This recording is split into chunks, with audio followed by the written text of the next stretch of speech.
Welcome to the Rebekah Panepinto Project. Today, I'm very excited to host an extremely interesting personality, and that is Russ Thomas. He is the Chief Executive Officer for a healthcare company called Availity, and over the years, his vision has helped them diversify their solutions and grow their customer base to create an amazing foundation for rapid platform growth. Today, Availity connects more than 2 million providers and more than 1,000 technology partners to health plans all across the country, engaging with each other over 13 billion times per year. Under Russ's leadership, Availity is at the forefront of digital engagement solutions designed to reduce healthcare waste while improving patient care. Outside of his work with Availity, Russ is also active in many industry and philanthropic organizations. He serves as chair of the Healthcare Partnership for the Florida Chamber and is a member of the Board of Trustees for Jacksonville University. Russ also serves on the board of directors for Digitize Software, an industry leader in clinical information document solutions. He's also a licensed commercial pilot. Back in 2015, Russ was appointed to the Jacksonville Aviation Authority Board of Directors, and he also is an avid drummer and cyclist. Russ currently lives in Florida with his wife Claudia and their 2 children. And as you can see, there's never a dull moment. He's a super interesting personality, and I'm really excited for you to enjoy the show today. Russ Thomas, how are you? Hi, Rebekah. Good to see you. Good to see you too. In your lovely, beautiful home office. I see some puppies on the wall. And, it's taken 2 years to get it organized the way I want it, but works pretty well. Do you go to the office at all anymore? If we get interrupted, I've got my 2 COVID dogs in here with me, my 2 golden retriever puppies, and we'll see how well they do over the next few minutes. So that's awesome. Hey, they are more than welcome to participate. So. Trust me, they will. Well, it's great to have you. We've known each other for a while now, so I was really excited to get to showcase all the incredible work you're doing at Availity. You have just a super interesting background and career to me, so I'm excited to talk about it today. And I really want to start with the first initial topic around digital transformation, but in the context of what you're doing, which you eat, sleep, and drink the healthcare payer world. So tell me about what digital transformation really means for you serving that industry specifically. Sure. So look, I'll be a little bit of a broken record in this conversation because, I fundamentally believe digital transformation has very little to do with technology, and really everything to do with user experience. If you look at healthcare across the sector, it's such a fascinating place to work because truly the largest sector of the economy, and the most fragmented sector of the economy. And I think those 2 forces combine to create a lot of unnecessary complexity and frustration and inefficiency and opacity in the way that, ultimately you and I as consumers of healthcare, right, go about the business of deciding, do I need to go to a physician? Do I need medical care? And if so, where do I find it? How do I get it? How do I schedule it? How do I pay for it? I mean, it's, I joke that Availity is a test of, whether you're an optimist or a pessimist, right? Because we've been at this now 20 years. And on one hand, you can look at it and go, hell, 20 years in, and healthcare is at least as complex, if not more complex, as it was, when the company was started in 2001. I'm a non-repentant optimist. And so I look at all that we've accomplished against, very, very big needs for healthcare reform, and feel like we are making progress along the journey, and that progress is accelerating now for a variety of factors. So, back to the question, right? Digital transformation is all about creating a world-class user experience where if you're a provider, right information, right patient, right time to be able to more effectively practice medicine. If you're an administrative person, right information, right time, right place to be able to bill and collect and, run your business more efficiently. If you're in the support staff side, right, nurse practitioner or clinical coordinator, how do we help those folks really have a efficient and elegant experience in getting the knowledge that they need to support their practitioners and again ultimately drive to a better experience for you and me as consumers of healthcare. And as we go along today, we'll talk about I'm sure a couple of examples of what I think of there. So I get frustrated when I see people talking about, well, we're doing digital transformation with X and they name a technology, right? Whether it's AI or ML or blockchain or whatever the current fad is. I'm like, well, that's not digital transformation, that's technology. How are you applying that technology to really create a better user experience, a better customer experience? At least that's how I'm a pretty simple-minded person, and that's how I have to think about it. That's good. I like it. Reminds me of a recent healthcare exchange that I had that made me laugh out loud because it was not digital at all. But I had an MRI recently from a sports injury and wanted them to just, because I thought it was easy, email the MRI to my PT and we move on. I called them to make this request and they acted like I was an idiot. And we're like, no, we don't email this. We need their fax number. So like a goofball, I'm emailing my physical therapist. Do you have a fax number? Like, I don't. And I was just like, wow, this is crazy. Imagine like the frustration of the people who have to live that day in and day out. But that's the nature of where healthcare is. Healthcare is single-handedly keeping the fax industry alive. I think the only place and paper that I know of that's keeping, and there are people out there who still think fax is, the most secure mechanism for transporting PHI, right? Transporting patient data.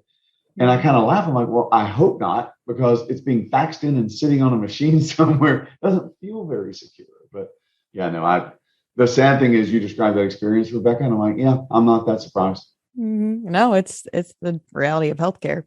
But help us get a little more educated on specifically the payer side, because as a patient, in theory, if especially Availity's really knocking it out of the park, you're not interfacing directly with a payer on a regular basis.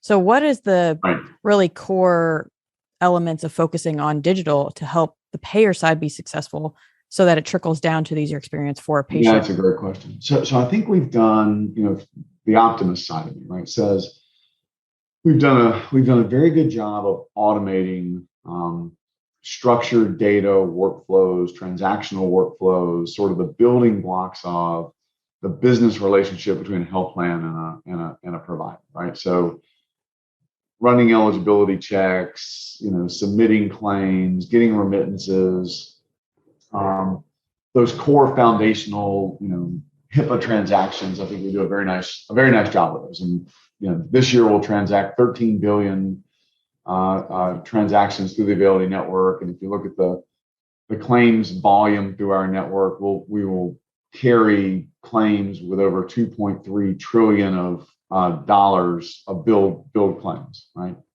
Wow. So I think that's gone fairly well, and the vast majority of all that workflow is digital, automated digital workflow.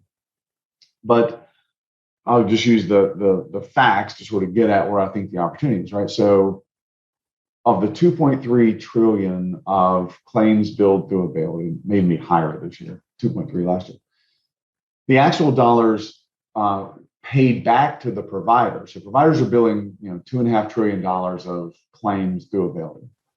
The actual dollars paid back, reimbursed, will be maybe half of that. Wow. Right? So you look at that and you say, well, just within our network, and again, we're the largest network in all of healthcare now, but we're still only, just north of 50% of all activity, all healthcare activity. But even just within our network, there's, you can argue about all along, but is it $1.5 trillion? Is it $1 trillion? Is it, only 900 billion? The punchline is there's a tremendous amount of miss in that relationship.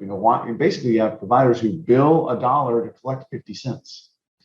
And so the opportunity, I think, for digital transformation, and I think it's particularly true with the payer side, is how do you, so what's causing that delta, right, between the $2 and the $1, or the 2.5 trillion and the trillion or so that gets paid?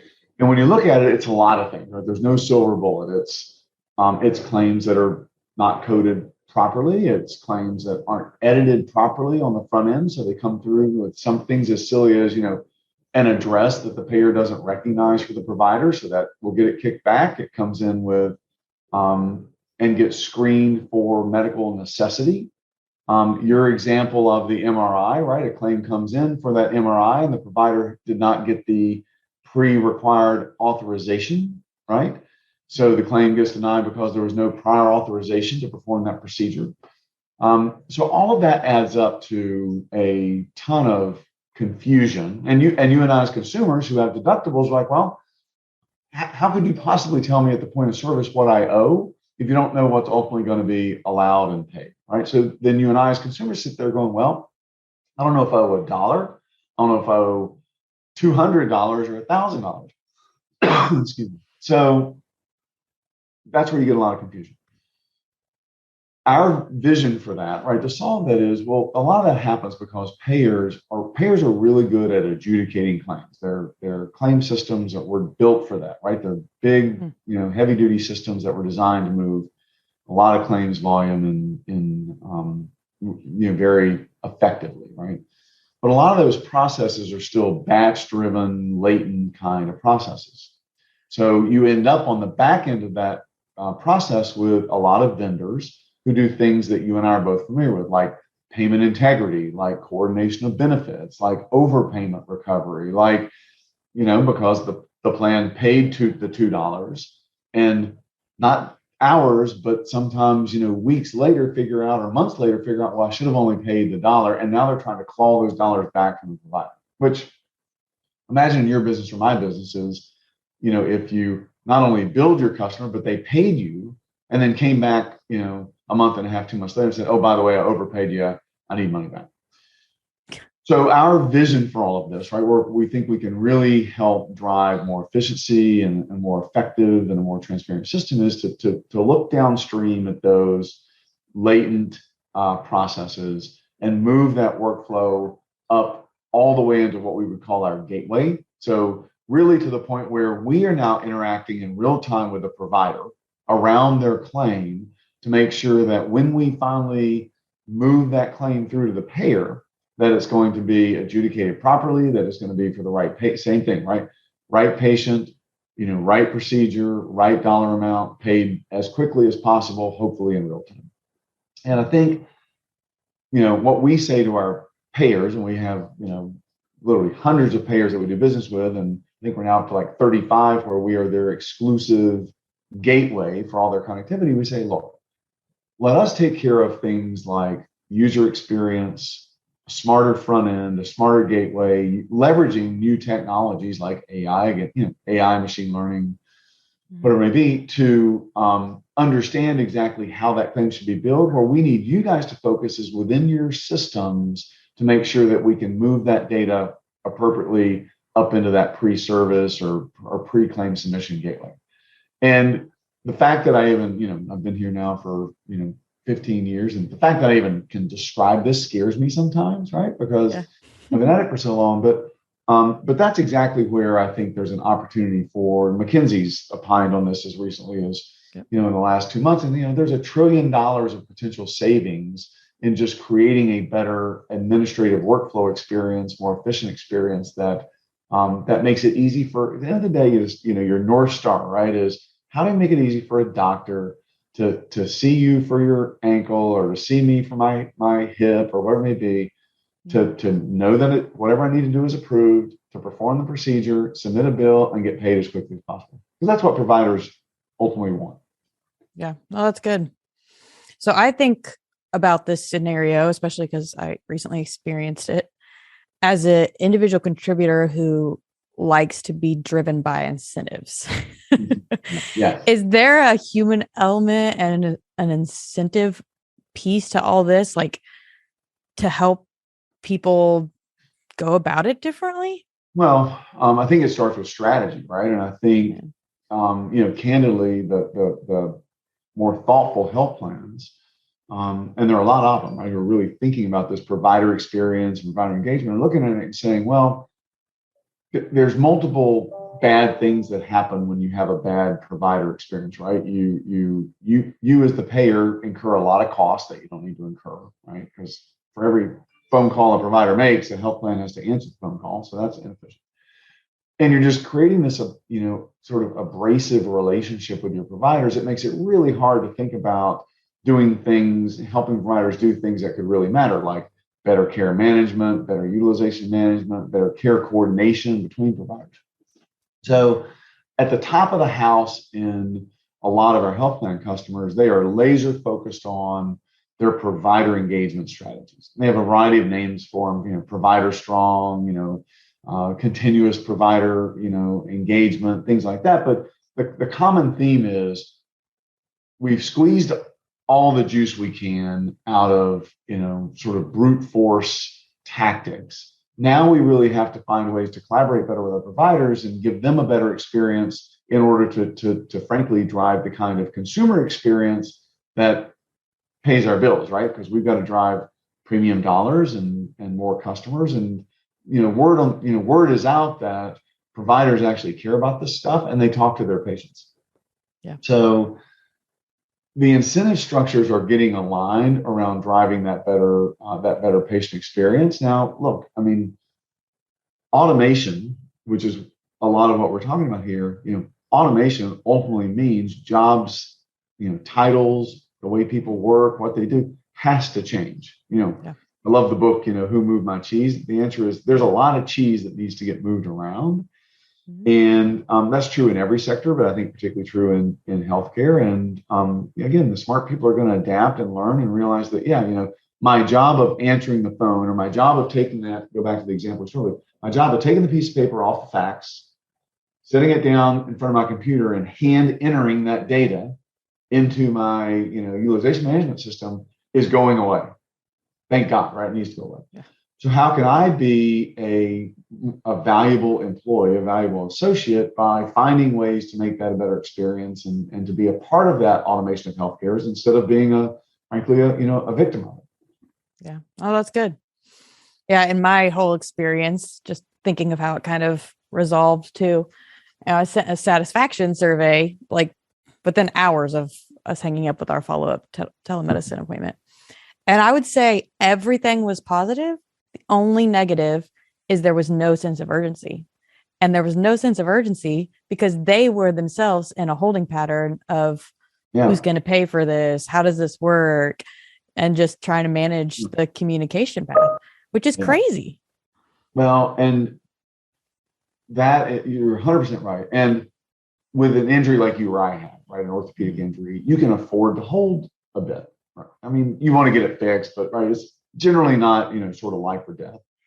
But there are a lot of situations where that's not true, right? Where the decision to do an MRI, I had this, I think I've told this story before, right? With our daughter when she was, 12 or 13 and had a brain infection, and only because the physician, did a scan, did a visit with her and examined her and said, hey, I think there's something more than a sinus infection here. Let's get an MRI. And that was that MRI happened at 9 a.m. and at 6 a.m. the next morning, they're wheeling her in for brain surgery. Right. Wow. And only because I think you and I are because we're in the healthcare system, we know how to get things done, only because I've quickly started, because when they said we want to order the MRI, it was, but we need to get the authorization and it's after hours. Like, I don't care. I'm going to go get the authorization right now. And that truly, that was a life or death situation for her. Unfortunately, the surgery worked and she's 100% now and, enjoyed her freshman year at college. But this stuff, you could look at what Availity does and say, well, at the end of the day, you just help with billing, right? Mm-hmm. Well, yeah, that's kind of important. And, the tangential effect of making sure that that administrative process works well affects people's lives every day. So, so that's why I think we all need to have a sense of urgency to solve these issues. Yeah. I mean, you think of why does every business need a CFO? Like there has to be the money handled somehow. Absolutely. So it's a huge part of the overall healthcare system, which leads me to a question that I have for you that I've actually always wondered and probably just never directly asked, but why healthcare? Why do you love healthcare? Is it because there's big problems to solve? What's the draw? I'm the happiest ex-lawyer on the planet because I had an early career in practicing law and decided I'm not the smartest kid on the block. So it took me 10 years to figure out it's not what I wanted to do for the rest of my life. But nice. I sort of lucked into it. There was this little company I was representing that was in healthcare data, clinical data exchange or clinical data systems, clinical knowledge bases. And, I probably wasn't passionate about it when I first got into it, but like you, right? I like to identify problems and help solve them. And, thank God, healthcare is full of problems to solve. And I think over the, 20 plus years I've now been in healthcare, I've had enough personal experiences and had enough friends and family and colleagues with personal experiences to see just how much opportunity for improvement there is in healthcare that, if you can't get up every day and get excited about fixing the healthcare system, I don't know what you can get excited about. Yeah, that's good. So I want to talk about Availity specifically now, as it's beautifully across your shirt. Like such a cool company. I mean, the culture is awesome. Everybody I've ever met that works for you just loves it. Have, a ton of tenure there. So tell us about your passion for the company. You've been there a long time. Yeah. It's your baby. I'm the old guy now, Rebekah. I think when I first got there, I was, 40, what was I, probably 42 or something like that. Okay. And I hate to admit this, but, I'm now counting down the months until I turn 60, which is just hard to imagine. But no, it's such a great company, right? I mean, what Julie started in 2001, I came on in 2008. What she started though was, there's just this mission, right? It's just this came, the original Availity tagline was patients, not paperwork. Okay? Oh, cool. And you can still do that today because that's really what it's about. It's to empower providers to practice medicine and not have to deal with all the nonsense caught up in that business relationship between them, their patient, and the health plan. But the thing I love about Availity is, now we're 20 years old, right? We're the largest health information network, there is. We've grown. I think when I got here, we were 150 or so people. Now we're 1,300, domestic, and another couple of hundred in our India operation. Mm-hmm. And but it still feels like a small company. It still has that sort of very innovative, creative, thoughtful feel. And I think that starts at the top, right? I love culture building. I just think it's so important to do really well. It's hard, right? It takes a lot of work.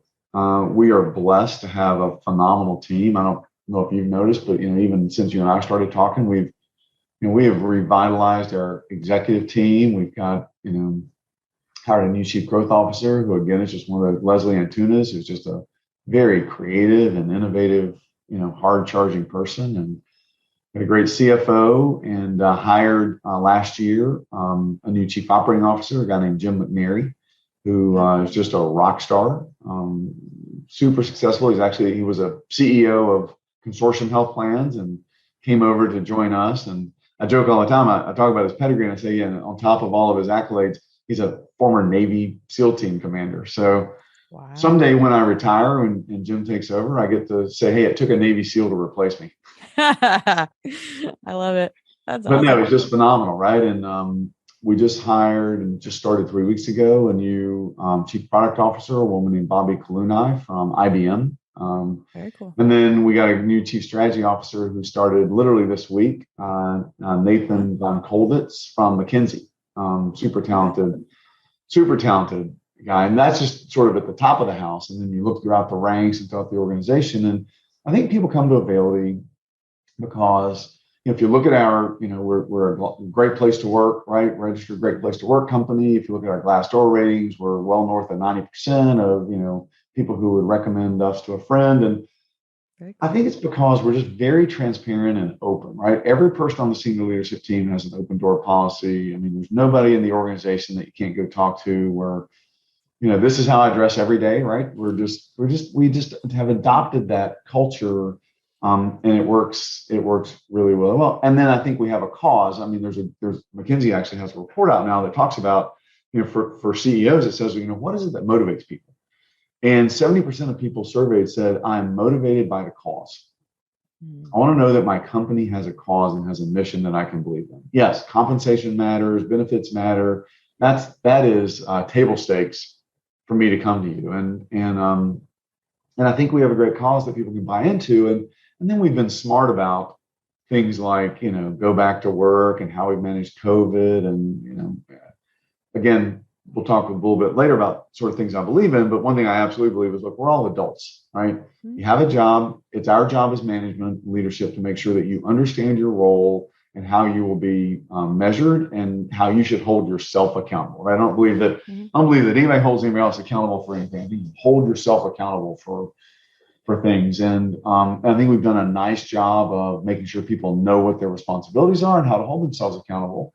And because of that, we've been out of the office now to be 2 years on March 10th, and we're probably more productive remote than we ever were, in our two physical footprints. And because of that, we've been able to say to folks, look, we are not rushing back to anything. We're going to be super thoughtful about how and when we go back. I was in the office yesterday because I wanted to go in. There's some people I wanted to see that I knew would be in. I'm not in the office today. I think we can create that kind of dynamic going forward and continue to give people that kind of optionality in their lives, as long as they're willing to be adults and do their jobs and hold themselves accountable. Well, that's good. I like it. And one thing I'll say about you that I think I caught on the second I met you is that you're super accessible. And so I'm sure that's true of your team too. I'm curious if there's an area where that can be distracting and like how you then balance on the other side, time management, driving vision. Like, how do you manage open door policy, but we still do have big goals that we're charging towards? Yeah, you're right. It's a good point. I think people are very respectful of it. So just because the door's open doesn't mean I'm standing in a doorway every day. And I think that's true with the senior team. And we've created our chief human resources officer, a woman named Jessica Michichi, is just phenomenal. And with her leadership, we've created, back to digital, right? We've created digital engagement processes within Availity. Teams we use extensively. I mentioned to you we're huge Zoom fans. We were one of the early adopters in healthcare of Zoom. We use Microsoft 360 very effectively. So we're always on Teams and driving collaboration with teams. And then we have a reward and recognition system that as a leadership team, we challenge each other every month to see who can be most engaged in our reward and recognition system. So when you have that kind of real-time, right? It has to be real. It can't be fake. But when you have that kind of real-time engagement, I think people feel closer to the leadership team. And so I think we use those really effectively, which gives people, access to us. Which, especially in the environment where they're sitting in their living rooms, if you don't feel that, it can feel like an island really, really fast. Absolutely. Yeah. No, I completely agree with that. So you have all these incredible people in incredible roles, but I'm curious, what is Russ Thomas the best in the world at and the best in the company at? Like, is it the payer relationship, the customers? Like, what, I guess, as part of the leadership team lights you up and gets you excited every day to tackle? Now, we know what I'm not best in the world at, and that's drumming, because you kicked my ass 3 years ago in the great Eagles drum off. We know what I'm not the best in the world at. And by the way, that list is long. You know what? I think that one of the things I do super well is the relationship side of it. We have always had a complex ownership structure at Availity. I think you're aware of this, but we've got 4 of the largest health plans in the country, and now the largest. It's interesting. We recapitalized the company last summer. We had Francisco Partners in as an investor. They were great. We ran a process last summer to recap them out and bring in a new sponsor. And we ran a great, very effective process and ended up with Novo Holdings as our new equity sponsor. And Novo Holdings is the investment arm of the Novo Foundation, which is the largest private foundation in the world, right? In the world. And they mesh really well with our health plan investors, right? Long-term strategic investors that are mission driven. But I think to that point, right, managing that sort of complex ownership and board dynamic is something that I do, I think, really well, and I enjoy it a lot.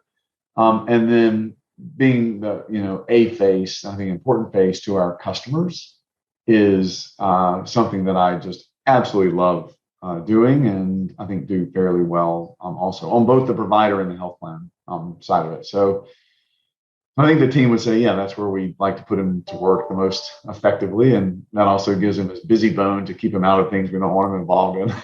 Nice. I like it. I think, yeah, in the greater industry of healthcare, you live out that accessible kind of trait as well. And that's why a lot of opportunity comes your way. Yeah, well, thank you. No, you're there to be a part of it. And every once in a while I get to get on stage and get shown up by you on the donkey. We can share this YouTube video for those of interest. It still lives. Oh God. Oh, funny story, by the way. Coming up on the show soon is Jason Aldean's drummer. Oh wow. Who has a digital transformation project. And that was the song that I played, was a Jason Aldean tune called Dirt Road. Yeah. So that's kind of fun.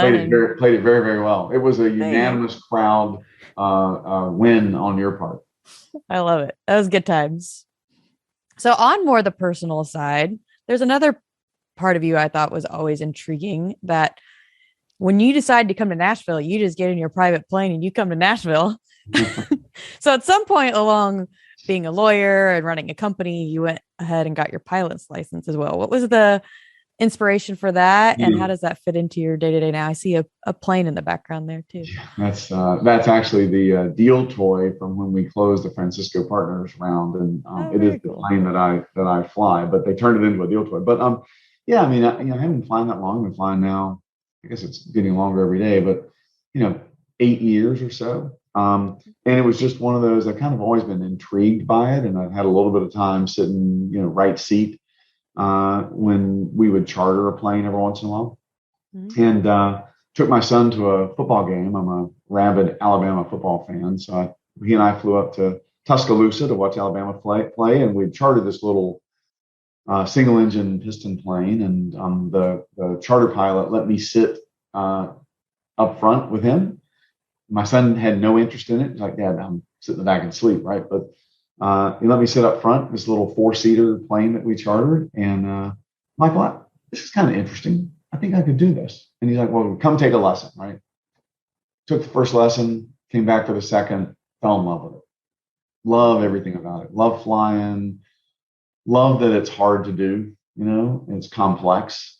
So I believe in continuous learning. And so for a number of years there, I was just a student of becoming a pilot, and really, it's something that you have to be incredibly safe in the way that you do it. So, I worked hard and got my basic license. Then I went straight through and got my instrument rating so I could fly in weather, conditions. And then I went straight through and got my commercial rating as well, because, I'll never say never, but it's unlikely that I ever fly commercially, but it just makes you a better pilot, right? The things you have to learn and do, and the skill set and the tolerances for errors at the commercial level are much lower than they are at the basic level. And and it's a great way to get around, quite frankly. I fly a single engine jet, have my jet rating for the Cirrus aircraft, and I'll use that example because it's a digital transformation story I'll talk about, I think, probably in a little bit. But it's just a great way to get around, and I love doing it. So that's one of the fun things that I like to do. It has to take intense focus, I would think. Yeah. So you have a meeting in Nashville and you're flying yourself. Does that help you get in the zone, get really well focused? Yeah, I think it does. And I've resisted putting Wi-Fi in my plane because I just don't want to be bothered. It's a great time. I mean, the reality is, once you're flying, you're on autopilot, and particularly if you're flying a long leg, it's a couple of 3 hours of just uninterrupted, quiet time. And you can do a lot of thinking, you can do some work, right? Disconnected. It's amazing how many emails you can get through if you're disconnected. But for me, it's just a great place to sort of recharge. And it's the thing I love about it is 90% of the time it is dull and uneventful. But there's probably 10% of the time when you really got to be on your game, and particularly if you're flying in weather or at night, or certain types of or areas that you're not used to, and I love the challenge of that. Very cool. What about a helicopter? Can you Nope, fly those too? Just they don't planes? fly. Well, helicopters don't fly. Oh, really? It's different? Well, the rotor is flying, but no, when the rotor stops spinning, you're in a brick, as opposed to an airplane, which will glide, right? I mean, the plane itself, the wings of the plane fly. So yes, you need thrust to keep moving, but we're a little bit off topic, but in my plane from 31,000 feet, I can glide 50 miles. Oh, wow. I can find an airport to get to and land at without power. So that's not really, really good. Chopper pilots can, do this thing they call counter rotating to try to land softly, but you're still coming down. Oh, interesting. Pretty fast. So no, zero interest in flying an airplane, zero interest in jumping out of, or flying a helicopter, zero interest in jumping out of an airplane. People are like, oh, you want to do skydiving? I'm like, why would you jump out of a perfectly good airplane? I love it. I did it once out near you in Tampa, but yeah, I think I'm good. Got it out of my system. Yeah, that's not me. So yeah, please share with us, because I think it's a super intriguing story that what being a pilot and flying has taught you about digital. Yeah, so there's a great example of digital transformation in aviation, and that's the evolution from sort of legacy instrumentation to what's called glass cockpit, right? So old school, right? And I had to learn to fly these and use them. But old school, if you think about the dashboard and the cockpit of a plane, it's you have your altimeter, you have your barometer, you have your attitude indicator, and they're all different mechanisms, right? Different pieces of equipment that are on that dashboard, but they aren't integrated in any meaningful way. So you talk about doing your scans, right? Particularly in those old systems. And the 6-pack, because usually you'll have 3 across and 3 on the bottom. You talk about doing a 6-pack and working your way around and doing your scans.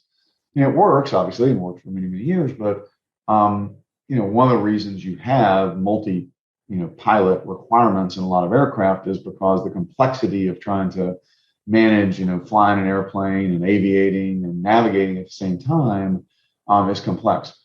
And I give Garmin credit because I think they've done it, better than anyone. What Garmin has done is digitize that entire experience. So there are now onboard computers that take inputs from all of those data sensors, right? And integrate those inputs into a single user experience that sits on a 8-inch, 10-inch, or in my case in 2 14-inch screens, right? That truly look like a video game screens. And you're getting that input in a single location integrated with each other, right?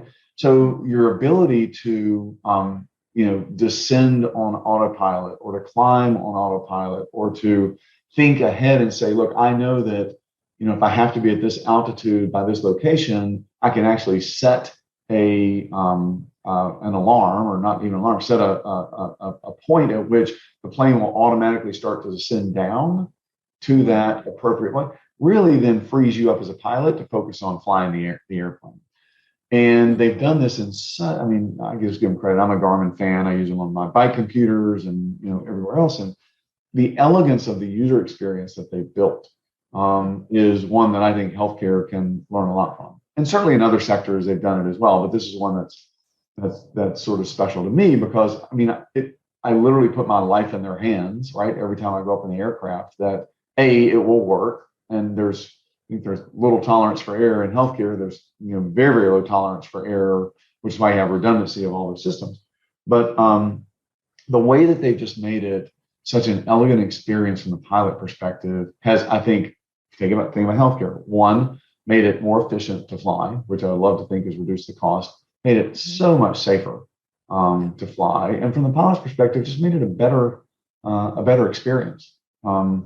So that's, to me, if we can do in healthcare, that user experience that Garmin has created in aviation, if we could replicate that in healthcare, I think that's because when you talk to providers, right, you talk to their assistants, God, this is complicated, and not just making the phone call, but even the user experience and some of the digital platforms that are out there, right? Is, well, yeah, when it works, it's great, but A, it doesn't work for all of my payers, right?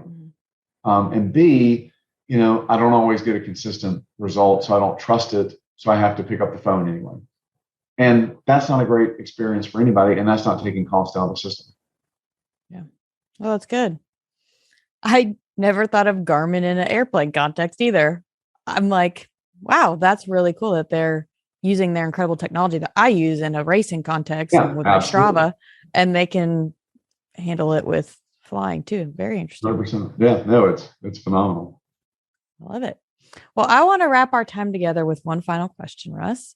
And that is, what is a guiding principle that you've lived by to ultimately be successful in business? I told you my one guiding principle. You don't believe it. I do believe that tequila solves all problems. Medical, emotional, physical. It's the wonder drug. But on a more serious note, it's actually really simple. Like, it's just do the right thing. Oh. Do the right thing, right? I love the expression, integrity is what you do when nobody's looking. And it is. And I think, A, that's how I was raised. And B, healthcare is a very small, this, right? You've been in it for a long time. It's a small sector. If you're not a ethical, high integrity person, that's well known. Yeah. And is not good for your company or your career. So I think just doing the right thing, is super important, not just in your profession, but in your personal life as well. And, doesn't mean I always get it right, but I always sort of ask myself, what's the right thing to do here, right? Not what's the expedient thing or the most cost efficient thing or the thing that's going to drive the most profit for us. But, and I think if you do the right thing, that'll lead to a sustainable, that leads to sustainable results, which is how we built Availity over 20 years. There were shortcuts we could have taken and things we could have done, to make it easier. But I think we, by and large, always try to do the right thing as a company. And again, I think that it all plays back, right? It's why you have, I think our engagement scores are in the 90s, and our, like I said, our Glassdoor ratings, and it's just that all pays off. Yeah, I like to call it the long game. Yeah, you got to play the long game. It's exactly right. It's so easy to be short-sighted because attention spans these days are just smaller and smaller and smaller. But when it comes to business, when it comes to people, the long game serves you so much better. Well, it's like athletics, right? You're an athlete. It's like training, right? I mean, I ride, as you know, I ride a ton, and I did this awesome cross-country bike race last summer, and I trained really hard for that, right, to get ready for that. And there were a lot of days particularly, now I live in Florida, so I can't complain about the weather, but it gets dark early and you end up on the trainer, and the trainer just wears me out, right? And it's a great trainer, right? But it just gets monotonous. And there are a lot of times I'm like, God, I don't feel like riding anymore. I'm going to stop. And I was doing some really long trainer rides to prepare for it, like, 4 and 5 hour trainer rides, right? Okay. And I just wanted to stop. But I knew that if I stopped, then 3 months later, when I was out there in the middle of, the desert somewhere, trying to get across the desert, that was going to come back and bite me. So you have to play the long game to be successful long term. Good. Well, Russ, always treat. You're awesome. Yeah. Yeah. Thanks for the time today. Great to see you. Likewise. We'll catch up again here soon.